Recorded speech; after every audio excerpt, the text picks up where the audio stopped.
образование, здравоохранение. С вхождением Кыргызстана в состав России начались коренные изменения в системе образования.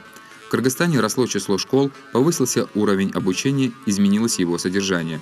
Раньше кыргызы, как и другие мусульманские народы, обучали своих детей в религиозных школах медресе.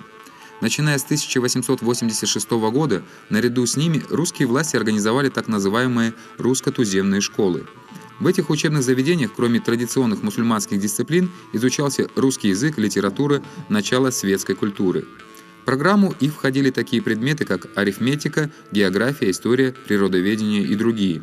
В 1883 году в Волжском уезде действовала 41 школа, в которой обучался 391 ученик.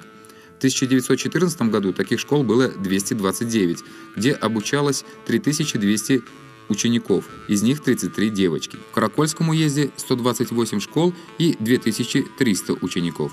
С начала 20 века появились и получили широкое распространение новометодные школы, где практиковалось звуковое изучение грамоты.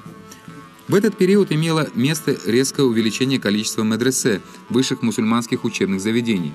К примеру, если в 1892 году по всему Южному Кыргызстану было 7 медресе, то к 1914 году только в Волжском уезде функционировало 88 медресе. Выпускники этих учебных заведений становились муфтиями, казы, преподавателями, школьными учителями и так далее. В городах Пишпеке и Караколе были открыты сельскохозяйственные школы, как начальное звено специально-профессионального обучения. Обучавшаяся в них кыргызская молодежь, наряду с новыми методами хозяйствования, учила также русский язык, основы арифметики, истории, физики, ботаники, зоологии и другие предметы. С 1870 года для детей русских переселенцев начали открываться партикулярные, гражданские и церковные начальные учебные заведения. В 1897 году в Пишпеке была основана начальная прогимназия, а в 1910 году мужская гимназия. В Караколе в 1911 году была открыта прогимназия для девочек. Хотя и в небольшом количестве, в этих учебных заведениях получали образование и кыргызские юноши и девушки. Несмотря на ограничения, устанавливаемые содержанием колониальной политики, организовывались пункты просвещения, библиотеки, где можно было ознакомиться с периодической литературой, журналами и газетами. В них поступали новые книги на русском, татарском, казахском, узбекском языках. С 1911 года начали издаваться типографским способом произведения кыргызских поэтов и просветителей Молдо Кылыча, Ишеналы Арабаева, Осмолалы Садыкулу, что было воспринято кыргызской общественностью с большой теплотой и интересом. В 1914 году в Пишпеке начал работать первый кинотеатр «Эдисон». Разительные изменения произошли в эти годы в области здравоохранения.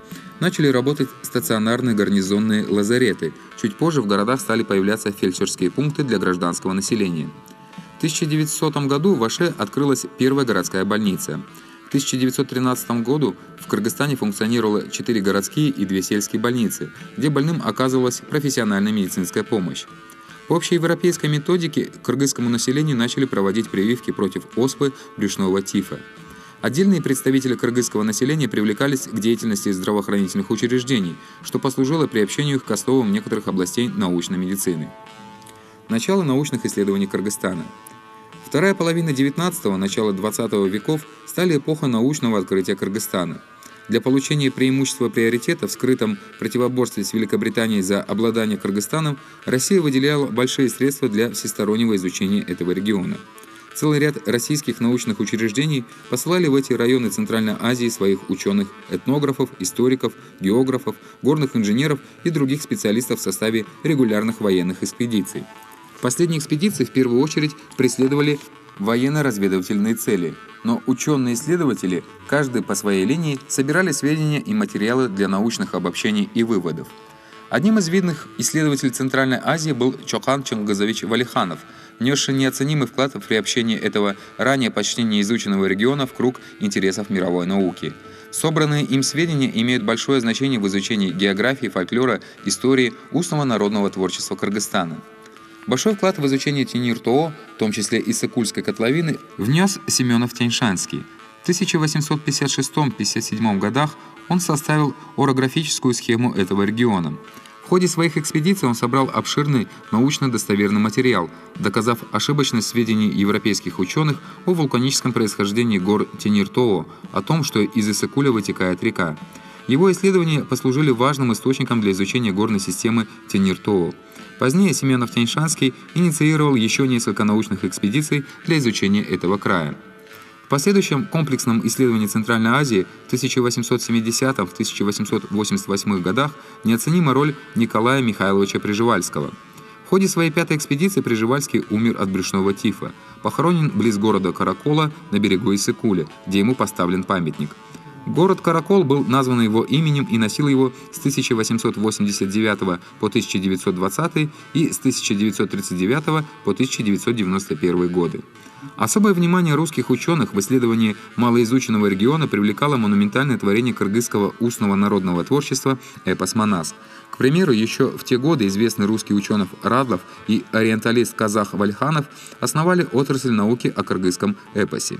В своих предварительно научных исследованиях текстов эпоса и его исторического содержания они открыли первую страницу кыргызской фольклористики. Записанный Чоханом Валихановым в 1856 году фрагмент эпоса «Кокейдейн Аши» «Поминки по Кокейтее» был впервые опубликован на русском языке в 1901 году в его посмертном труде «Джунгарские очерки». В 1862 году Радлов записал из уст сказителя рода Богу еще один большой эпизод эпоса «Манас», а затем в течение 1864-1869 годов вел записи всех 3 его частей в исполнении манасчи из рода Сарыбагыш. Записанные им фрагменты «Манаса» общим объемом 14 тысяч строк были изданы в русской транскрипции на кыргызском языке в Санкт-Петербурге, а в 1885 году в немецком написании в Лейпциге. В истории кыргызской культуры это явилось особенно знаменательным событием.